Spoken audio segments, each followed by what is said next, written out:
to Covering the Fields with your host, Joe Ellison.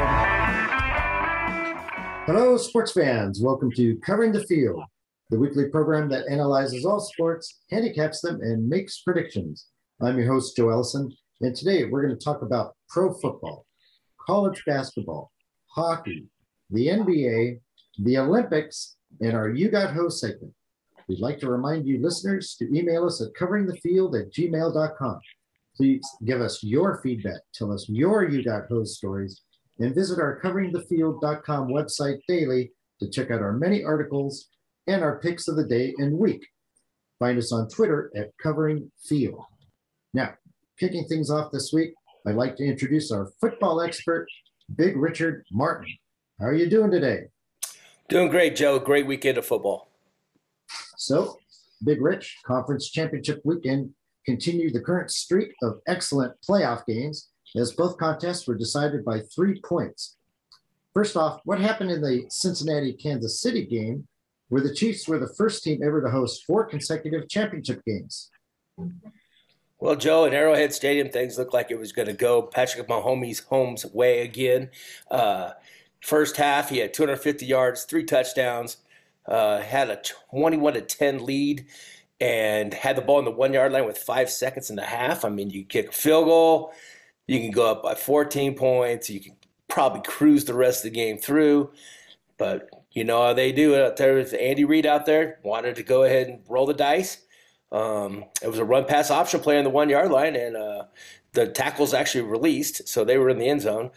So they could have handed the ball off, but no, they did the fake and threw it on the 1-yard line. Eli Apple came up and made a great play, and it actually cost Kansas City the game. Second half, I don't know what happened. Patrick Mahomes, he must have had some bad Mexican food or something because he only had like 83 yards, 2 interceptions. Didn't even look like the same guy. I don't even know what happened there. I thought I had Kansas City in the teaser, and I thought, wow, there's no way that I could lose this game.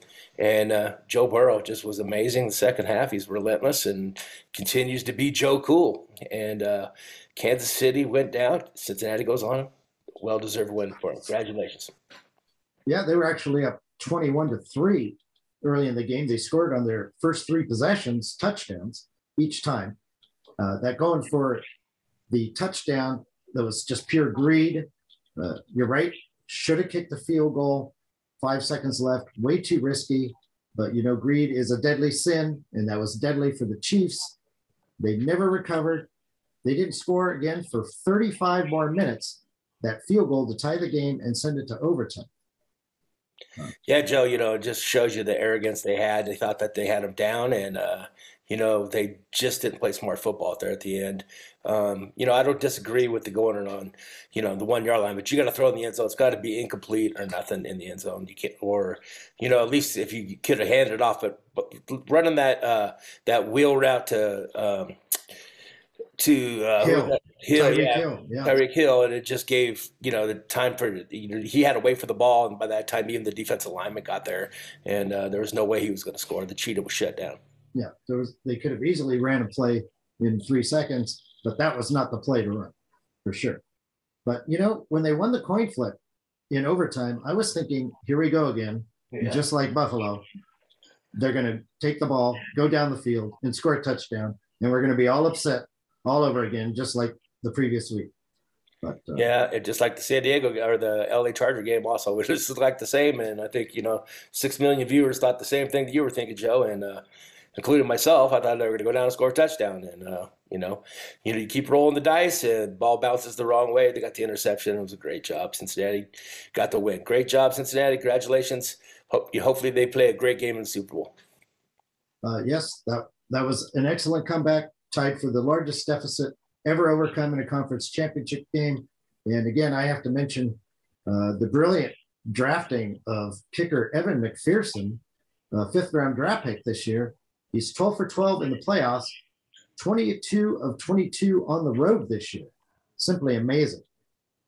Yeah, McPherson, I think he's going to get his own Big Mac commercial because I think he's McAwesome, and he never misses. So I think that, he probably has a deal going in with McDonald's if they can pull this upset off in the Super Bowl. Yeah, well, I would expect him to make every kick he gets a chance to kick because he will be on the road again in LA. So we'll see how that goes. So what about that San Francisco Los Angeles Rams game? What happened in that one? Well, Joe, like we just said, me and you both agreed that the 3.5 points looks like a good bet for San Francisco. I said the Rams would by 3, and that's exactly what happened. We come down to Cooper Kupp was outstanding. Matthew Stafford played the game of his life. Odell Beckham had 113 yards on 9 receptions. Cooper Kupp had 2 touchdowns, 142 yards. Amazing dynamic duo. What a pickup. The Rams go all in. Von Miller, Odell Beckham, Jalen Ramsey, and it came up good for them. I mean, they're going to the Super Bowl and well deserved. It was a 10-point comeback, and they could have had that interception, and that could have sealed the deal, down by 10 points, and the ball was dropped by Jaquiski Tartt. Yeah, they were up 10 points in the fourth quarter, winning 20-17. The Rams.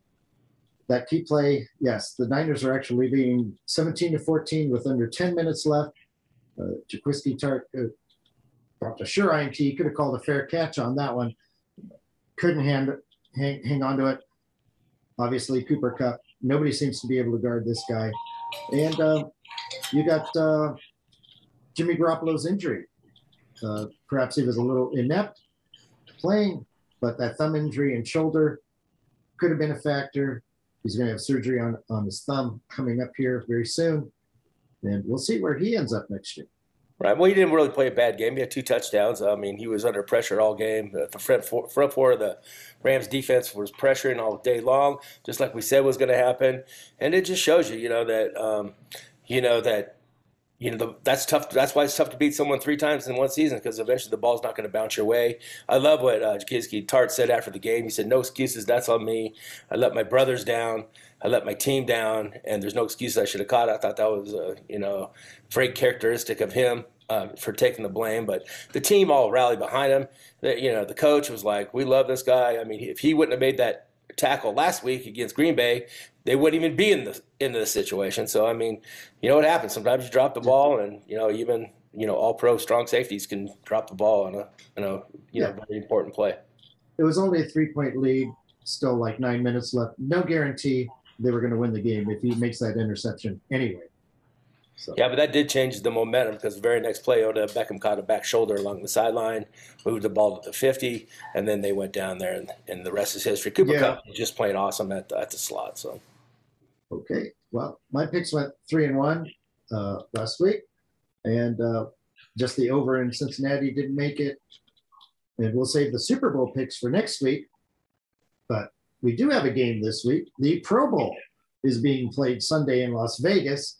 There are no odds yet that I've seen. AFC has won 4 consecutive Pro Bowls. And last year was 2020 that they played. They did not have a Pro Bowl game last year, and the AFC won 38-33. Do you have any idea what you think the spread might be, or the over-under, or are you going to make any pick on the Pro Bowl?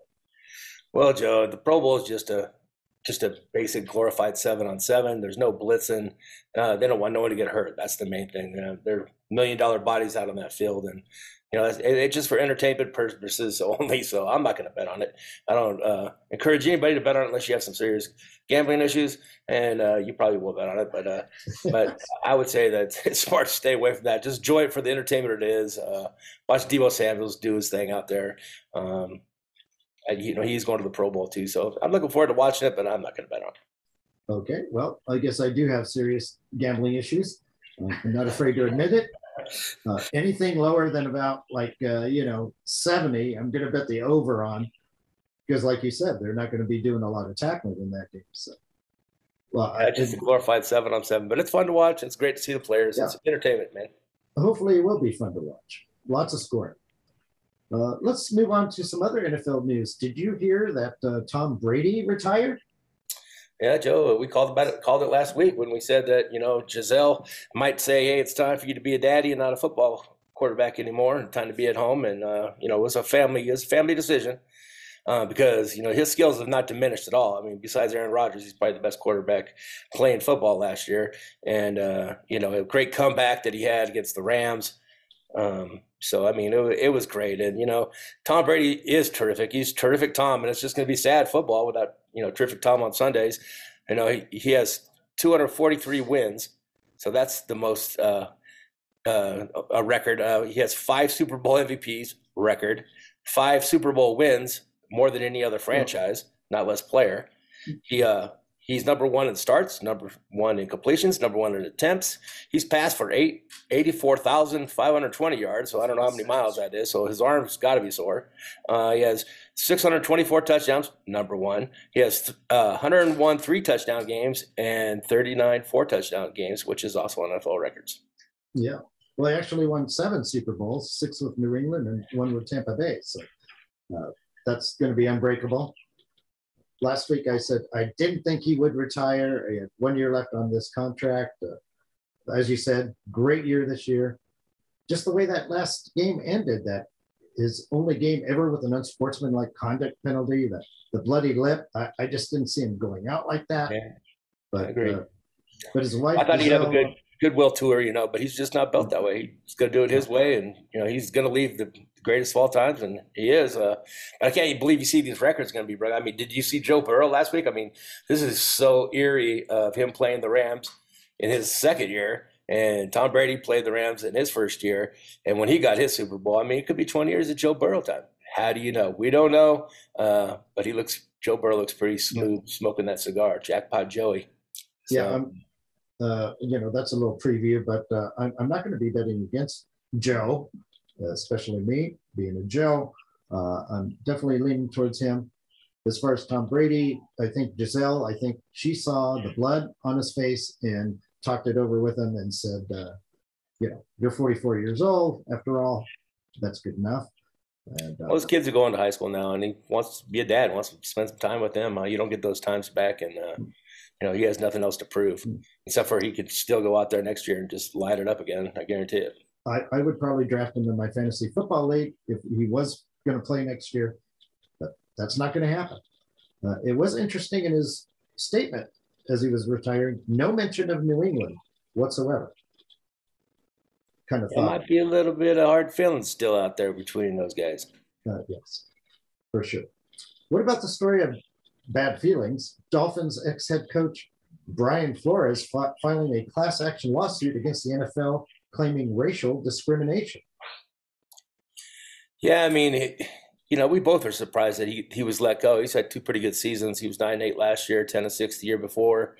He brought the Dolphins back into, just barely missing the playoffs the last 2 years. And, I mean, they were on the doorstep. If Tua doesn't go down, they might have got that extra win, would have put him in the playoffs. But, it's just, he did file a Class A lawsuit, and I can guarantee there'll be more people joining this lawsuit. There's only one black coach in the NFL right now. 70% of the players are black. There's only 4 black coordinator coaches in the league also. So, I mean, he definitely has some stuff to go. The Rooney Rule was in effect, and he actually did my Broncos. Said that John Elway and everybody was hungover and didn't really give him the time of day when he went to that Rhode Island interview. And the Broncos do have documentations that it was actually a 3.5-hour interview, but he just feels like, you're just going through it because it's a rule. They have to go through it, and they wanted Vic Fangio as their coach, and it was a waste of everybody's time.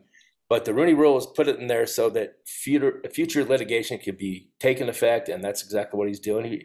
He's not doing this for the money. He's probably putting a black mark on his coaching chances in the future, and it's a discriminatory hearing, and now that they have that the NFL is obviously not going by what they said they would do, and so they think they have some litigation, and the owner's going to have to pay. Yes, well, Bill Belichick knew that Brian Daboll was going to be coach of the Giants 3 days before Flores even had his interview, so it was like it was a done deal. He had no chance whatsoever. Right? Yeah, we have Belichick had Spygate, Deflategate. Now he's got racist gate. So I don't know what's going on there. Yeah. I guess the owner of the Dolphins was going to pay $100,000 for each loss that Flores got so they could get a better draft pick. That news came out. The drunken interviews, John Elway doesn't surprise me. I remember the picture of John Elway having a beer before the Super Bowl in New Orleans. He was going to play in the very next day. Likes to have a few for sure, but certainly not the way to conduct business. And, that's the thing. Owners are just going to hire who they want anyway. So, well, it's their team. They should be able to hire who they want, but there's obviously something going on with the only one black coach. I mean, you think of my two favorite coaches are Mike Tomlin and Tony Dungy, and I would say I would put those up against any coach that that I would go with those guys too. So I mean, those are my two favorite coaches, and I like Brian Flores as a coach, and I hope he gets a job. Probably, I think he'd be a good fit for New Orleans Saints. He can come in there, and he's definitely he's definitely proven. If you look at his merit, he deserves an NFL job. Without a doubt. He's an excellent coach. I do take exception to him saying the NFL is run like a plantation. However, he just made millions of dollars coaching, more than I'll ever make in my entire lifetime. And I don't think slaves got rich from picking cotton. So that was an utterly ridiculous thing to say. He didn't get to choose. Yeah, you could choose what you want to do. They're choosing to do. But there's obviously some merit to his case. But, it's definitely – NFL is not a plantation. That's totally false. Yeah, it's kind of hypocritical to bring up something like that. But anyway, it's gonna make it hard for guys to hire Flores, because when you fire him, he might turn around and sue you. It's a possibility, and he might be hurting other minority. Let's hope that he gets another job, because his merit definitely deserves it. So, Switching gears to coaches who actually have been hired. Buffalo offensive coordinator, as we mentioned, Brian Daboll, now the head coach of the New York Giants. Colts defensive coordinator Matt Eberflus is the new coach in Chicago. Green Bay offensive coordinator Nathaniel Hackett will be leading Denver, and Patriots offensive coordinator Josh McDaniels is now head coach in Las Vegas. Any thoughts on those hires? Well, I mean, I think everybody, one of those guys deserved the job. I mean, they're both by their merits, especially, Josh McDaniel going to the Raiders, Vegas Raiders. I think it's a great pick. He's definitely been the offensive coordinator for 5 or 6 years for the Patriots. He was the coach of the Denver Broncos, where he did draft Tim Tebow. And so that might be something on his, resume he doesn't want to be proud of. But, he definitely deserves it. And I think it's a good fit. It's good, Viva Las Vegas, man. Let's get it on. I was sorry to see Rich Bisaccia not get that job, the way the players were totally backing him and loving him and wanting to be the head coach. So I was a little disappointed there. Aaron Rodgers maybe going to Denver to follow his offensive coordinator. Yeah, well, his offensive coordinator is the coach, and his tight end coach is now the offensive coordinator. So it looks like Green Bay is starting to have a sell towards the Denver Broncos, and I think we'll see some more players going there. Mm-hmm. So how about our buddy Damon Arnett back in the news again? Damon Arnett. Back when he was with the waving the gun on the video, he had a hit and run with bodily harm, and he also had an assault on a valet parker in Vegas, where he spit on him and poked him with his finger. And so now his newest one is assault with a deadly weapon. So, he might be playing in the Ely State Prison Bowl instead of any other type of bowl, for sure. If you want to go see him, you have to go down to one of those state penitentiaries into that and watch him. Yeah, I was shocked to see the Chiefs pick him up after he was cut by the Raiders. And, of course, he was cut again just days later, 5 felony charges. So he's a real peach, that's for sure. Yeah. And one last pro thing we have to talk about, Washington has a new name, the Commanders. But what do you think of the Washington Commanders as the name of the team? Well, I mean, they had Joe Theismann out there and, kind of saying it's a great name and it's a big thing. I thought Joe Biden's dog's name was Commander. He said there's room for 2 commanders now in Washington. So, hey, they had to change their name to something. They're better than the Washington football team, so I'm glad they got a name. Yeah, well, our Commander-in-Chief's approval rating is going down, but as far as Commanders, that's an okay name. It's not really stupid, so I'm okay with it. It's just going to be hard to get used to, just like, the Titans with the Oilers, and, it'll take a little time, but we'll all get used to it. One final story is college football. What's happening in the transfer portal? Oh, the newest one to go in the portal. Like we said, been saying, Caleb Williams, the quarterback for Oklahoma, is now going to USC. Lincoln Riley out there in the USC show. They also have Marion Williams, the wide receiver, go out. The Mario Williams go out there with them. And they also have CJ Williams, which is their top draft recruit from Vermont, California. And so they'll have three Williams on the football field. So it'll be the Williams show. I don't know if they have any defense out there, but they're definitely going to light it up. Bet some overs next year on the Trojans. All right, we'll check that out. Big Rich, great job. Next week we'll have your Super Bowl pick. And thank you for being on the show. One other thing, John, I want to bring up is Michigan's might be the Minnesota coach. Jim Harbaugh is out there interviewing right now, and he might be going. It looks like everything's pointing that he'll be going to Minnesota. We'll keep an eye on that this week. The replacements for him in Michigan is Josh Gaddis, their offensive coordinator, Panthers head coach. He's had big 5 wins in the last 2 seasons, Matt Rule, and Bill O'Brien, Alabama offensive coordinator, might be in line for a Michigan job if Jim Harbaugh decides to jump to the Minnesota Vikings. We'll check out how those rumors end up. Thanks again. All right, Joe. Next up, we're going to talk some pro hoops with our NBA analyst, Marc the Shark Sabella. How are you feeling today, Marc? I'm doing great, Joe. How are you? Doing fantastic. Let's get to the NBA. What teams are hot and what teams are cold right now in the National Basketball Association? Hottest team in the association right now, Joe, is the Phoenix Suns. They have won 10 games in a row, 8 games in a row at home. And they are just looking to really separate themselves from the rest of the association right now. Golden State is doing a good job hanging on their heels, but they're 4 games back in the West. But they would be my second hottest team right now. What's interesting is Miami is the hottest team coming out of the East, and Phoenix has a 40-9 record as of today. Do you want to guess how many losses Miami has, Joe, today? I don't know. Not too many. 15? They have double, actually. Wow. They are the leaders in the East right now. But there is about 2 games separating the top 6 teams in the East right now. But it really shows the dichotomy between the Western teams and the East teams right now. So Miami is one of the hot teams at 32-18 right now. And I would say Philly, Joel Embiid continues his MVP season right now. He has been dominant without our good friend Ben Simmons? Yes. Ben Simmons is, which we'll talk about in a little while, is in a series of trade rumors right now. So that's your hot teams right now. And any cold teams we need to mention at the moment? The cold teams, believe it or not, Brooklyn has been really struggling with Kyrie doing his back and forth thing, not playing on the road. KD is still out another 4 weeks or so. They've been really struggling both at home and on the road. I would say both LA teams are struggling right now. AD is back, but LeBron has gone out now.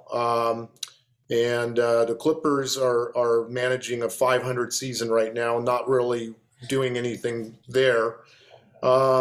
You have your usual suspects like the Detroits and the Orlandos of the league.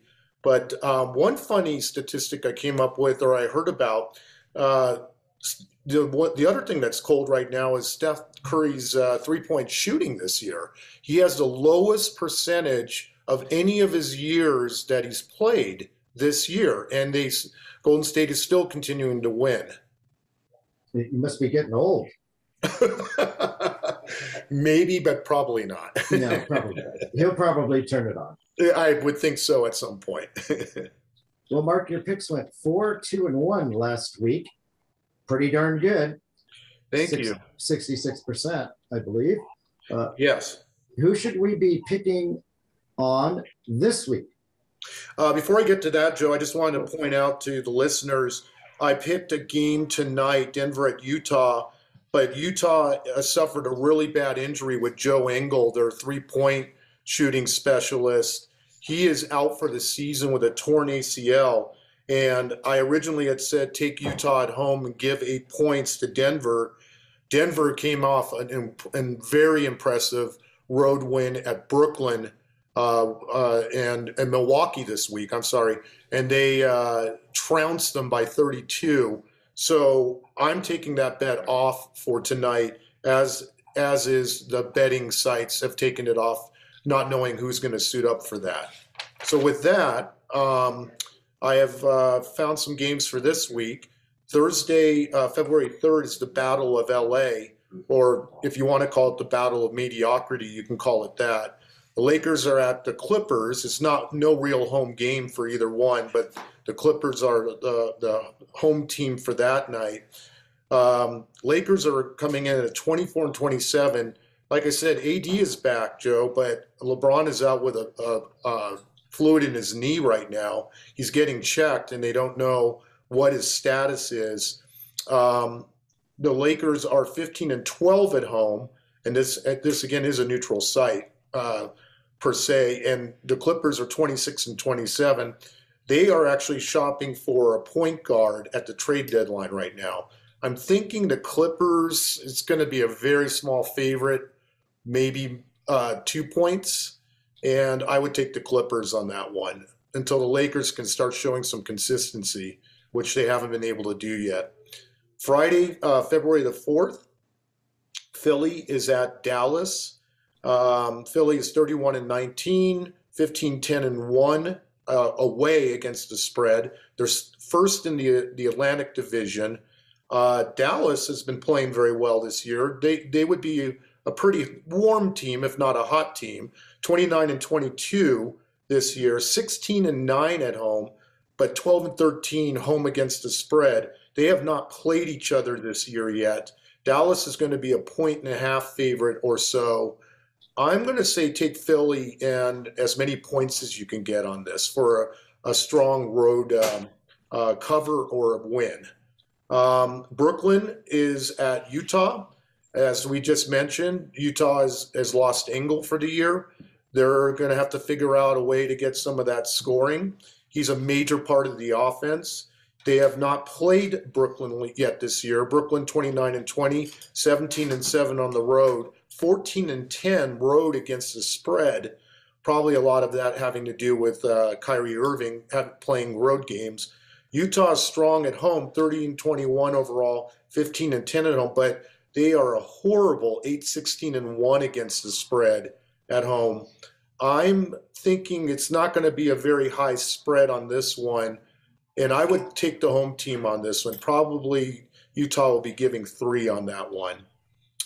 Saturday, February 5th, it's a start of a tough East Coast swing and road trip for Phoenix. Phoenix goes into Washington. Phoenix is probably going to be giving 5.5 on that. They're 40-9, as we mentioned. They've won 8 in a row on the road. Their last loss was New Year's Eve to the Celtics. So they're not used to losing on the road for a while now.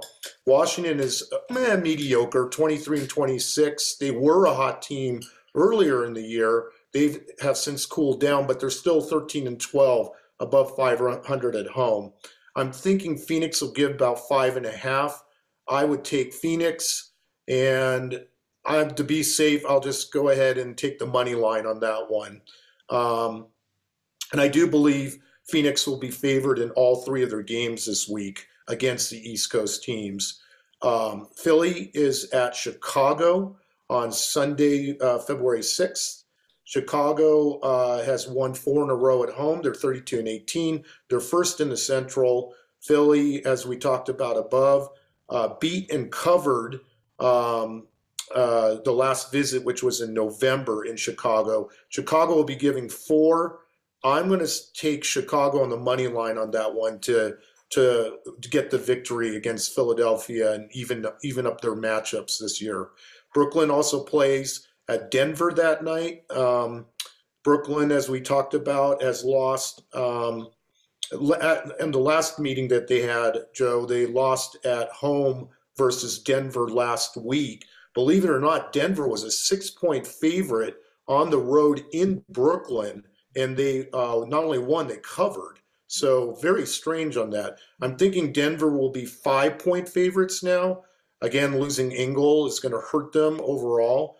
And I'm going to take Brooklyn with as many points as I can get on this one. I think that with Kyrie playing, that's going to be a difference. And we don't know if Harden is going to be back from his injury, but I would make sure that they're suiting up. If they are, I think I'll take a stronger Brooklyn team at that point. Monday, February 7th, Phoenix is continuing their long East Coast swing. They are playing in a back-to-back. This one is a must-see game, Joe. Phoenix -2.5 is what I'm projecting. At Chicago, that's going to be your game of the week.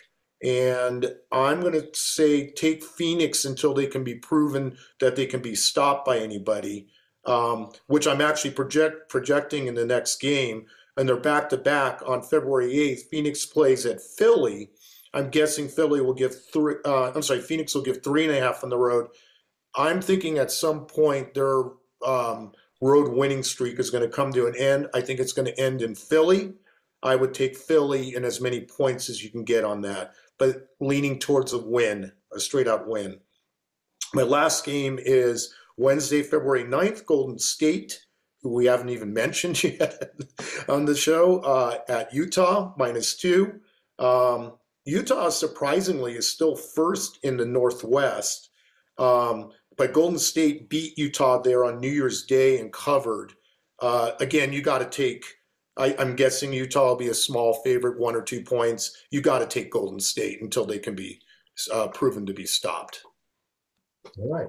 And all those picks will be on the website. And we can review those. And in case there's some injuries or changes, we can double check those.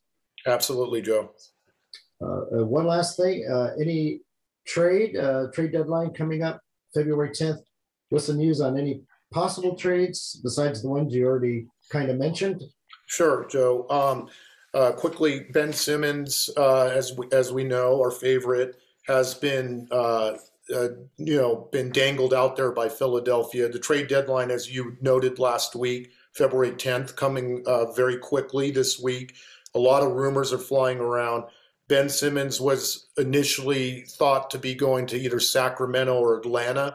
The Big Mouse reported this week that Sacramento is out of any consideration on that. Atlanta is still in there, and they actually have thought that the Lakers might be involved in a trade, possibly Talen Horton-Tucker and DeAndre Jordan, maybe some draft picks in a future year for Ben Simmons. Ben Simmons has also been dangled out in front of other teams. The Lakers are still trying to figure out a way to move a disappointing Russell Westbrook this year. And I think Pelinka, or the front office for the Lakers, came out yesterday and said they are not making any deadline moves and trades this year. The team you see is a team you're going to get all the way to the end of the year. The Mavs, Tim Hardaway Jr. Has gone out for, if not the rest of the season, several weeks. He had surgery on his broken left foot, and so Dallas will be in there, as will Utah, with Joe Ingles missing for the rest of the year. All right, Marc. Well, thank you for the info and being on the show. Thank you, Joe. I appreciate it. Our next guest today is our college basketball handicapper, Ronnie McKinnon. How's it going today, Ronnie? Joe, I'm doing great. How about yourself? I'm doing great. Good. So what's been going on in the world of college hoops? Well, Joe, we've had, there were some good games this last 3 or 4 days. We had actually number 4, Baylor, lost to Alabama, and Alabama, it was not ranked in the top 25. And also we had number 12 Kentucky actually beat number 5 Kansas like 80-62. I was watching that game. But we had a little movement in the top 10. Auburn and Gonzaga are still 1 and 2. UCLA's up to 3, then Purdue, Kentucky, Houston, Arizona, Baylor, they all moved up. Duke is still at 9. Kansas went down to 10, and Michigan State dropped from 10 down to number 13. So that's kind of just a real quick synopsis of what's going on there in the men's basketball. Okay. Any upsets or anything interesting on the women's top 10? Sure. In the women's, there was some good games there too, and one of them actually yesterday, number 3 North Carolina State lost to number 20 Notre Dame 69-66. That was a good game. We had number 4 Tennessee lost to Auburn, who was not ranked in the top 25, and number 9 Texas lost to number 18 Oklahoma. That good game too was on Sunday the 30th, number 8 Arizona and number 2 Stanford.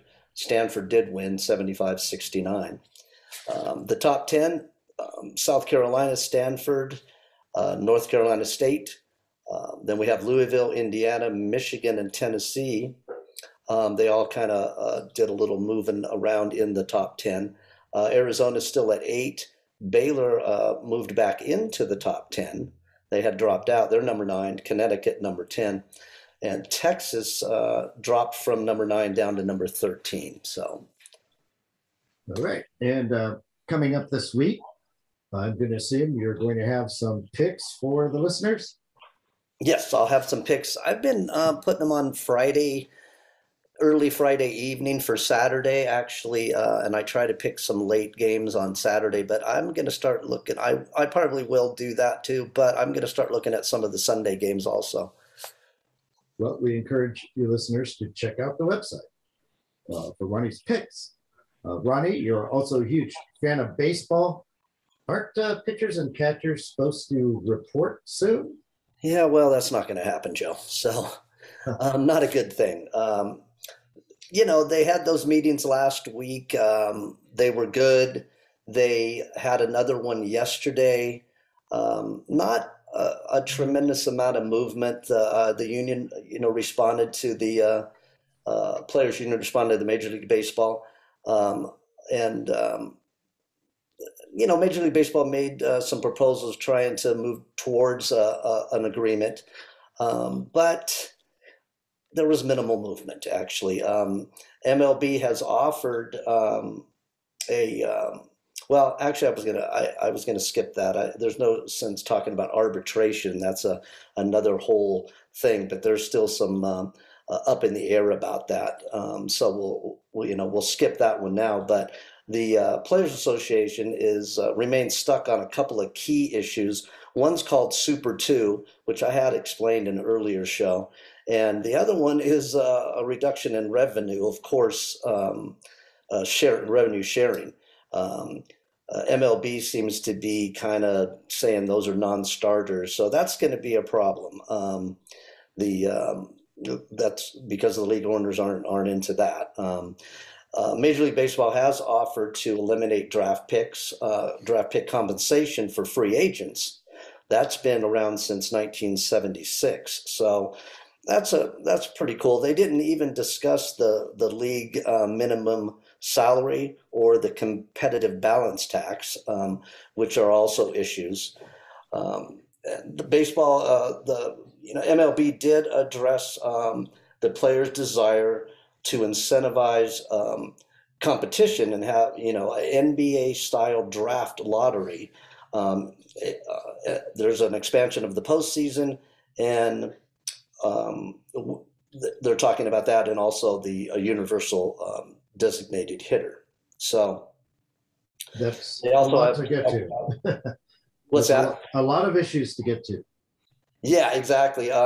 They expanded the postseason. They're talking about that, increased players' shares. So that's something. The draft lottery for the top 3 selections, they're going to do a lottery because they want to deter some of the teams from tanking at the end of the year. They start not wanting to win so they can get the top draft picks. So they're trying to do something to get away from that, and teams can also be held ineligible to receive lottery selections in 3 consecutive years. Of course, that'd be interesting to see how they're going to prove that those teams tank, but a lot of times you can tell they're doing it. So, all right. Well, we'll be checking in on that again next week. Are there any other baseball stories for this week? Well, yeah, Joe. Monday, the 31st of January, would have been Jackie Robinson's 103rd birthday. Unfortunately, he died in 1972 at 53 years old. He was the one that permanently broke the Major League Baseball color barrier and first African American in the modern era of baseball, actually, which started in 1920. But they had a big thing at Dodger Stadium the other day.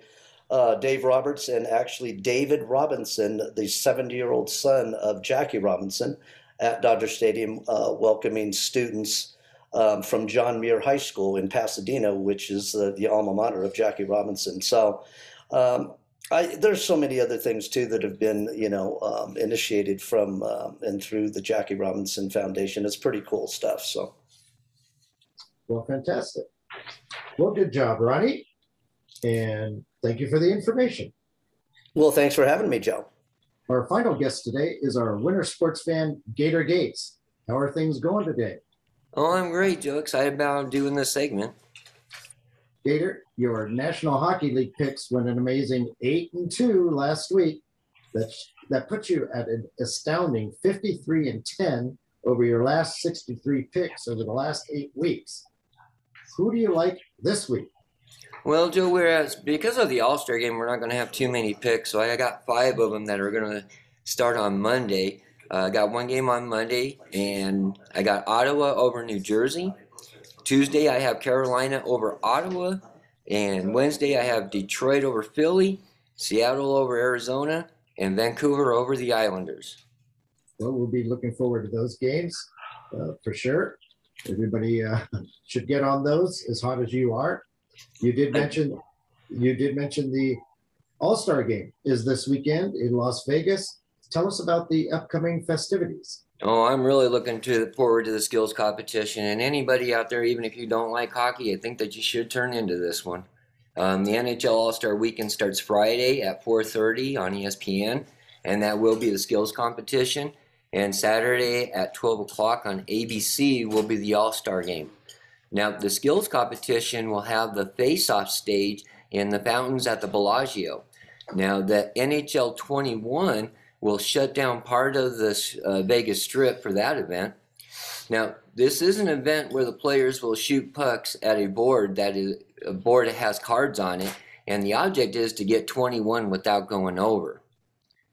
So, and T-Mobile Arena is going to have the other events. They're going to have the faster skater, the save streak for the goalies, the hardest shot, the accuracy shot, and the breakaway challenge. Now, the breakaway challenge is a trick shot event, and the judges will rank the players from 1 to 10. So the winner of each event, you guys, gets $30,000. Yeah, that skills competition, the over and under 21, that's certainly a brand new competition. I'm definitely interested in checking that one out. Yes, Joe. And like I said, even if you're not into hockey, you guys got to turn into this. This is going to be a great entertainment. And as far as the All-Star game, the format is broken down into divisions. If you could explain that and who you think is going to win. Okay, Joe, Saturday, like I said, February 5th is the All-Star game. And again, it's at 12 o'clock on ABC. Each division will have a team. And I like the Atlantic and the Central to end up in the finals. Now, I will be rooting for the Central. Of course, I'm an Avalanche fan. But I do think that the Atlantic Division will win. I do think they have a little bit better goalies. And this event, Joe, this is really hard on the goalies. So it's hard to predict it. All right. Well, we'll check that out for sure. Gator, the NASCAR Cup Series season gets underway this weekend. with the Busch Light Clash at all places, the Los Angeles Coliseum. Yeah, I was so excited. Tell us about that. Yeah, I was excited, Joe, when this first came out. I couldn't believe it. I wanted to do it on the show when it first came out. But it's going to be like your home track. You're going to have the heat races and all that. But Saturday, February 5th at 9:30 on Fox Sports 2 is going to be practice. And at 5:30 that same night, Fox Sports 1 is going to have the qualifying. Now, Sunday, you're going to have a bunch of events. It's going to start at 12 o'clock on Fox, and you just leave that TV right there. And you're going to have the heat races, and at 1:10 you're going to have the last chance, and at 3 o'clock you're going to have the main event. Now, qualifying is going to be a single cars, and the heat races, we're going to have 24 laps with 10 cars in each of those. The top 4 is going to make it to the main event, and the rest of them are going to make it to the last chance. Now, there is going to be 2 last chance races. They're going to be 50 laps. There's going to be 12 cars in each of them. And the top 3 from that event will make it to the main event. Now, that's going to leave us, Joe, with 22 drivers. So we have 2 spots left open. Now, how NASCAR is going to determine that is they're going to have the highest in the points of 2021, and that didn't make the main event will get those 2 spots. Okay. Now, go ahead. Oh, sorry, Joe, but the first time that this clash is going to be outside of Daytona since the Speedway was built in '79. Ice Cube will perform during the break, so that should be real fun.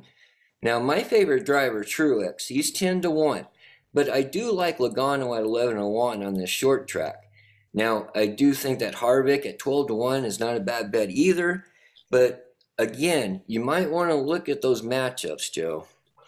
Yes, when I bet NASCAR, I love to bet the matchups, just the one-on-one drivers. Much easier to bet. It's a lot easier to bet one guy than every other guy in the entire race. And you can also parlay them too, which is always good. Yeah, that's great. Yes, but I was kind of wondering, I kind of seen the Coliseum back in the day, like a month ago. There's not going to be running on the grass or the dirt, are they? Oh, no, it's going to be paid, Joe, and that's what I'm trying to figure out is, did they pour all that concrete in there and they're going to have to take jackhammers and take it up, or did they roll it out there? I don't know. I have no clue on how they did this. Well, that's going to be interesting to see. Certainly a very interesting venue to have the Clash. Mm-hmm. Excellent. Yeah, I'm definitely going to watch that. Gator, the Winter Olympics have begun, and we ask that everyone listen to the Covering the Field 2022 Winter Olympics preview special, which is on our website. What events should we be watching this week? Well, the ones that I like, Joe, curling, of course. I really love curling. And I do think that Canada is going to win in the mix and the men. And they're both at a plus 200. The women's side, I do like Sweden. They're at a plus 250. But I do think that USA is going to get some medals here, Joe. Don't think that they can't win gold.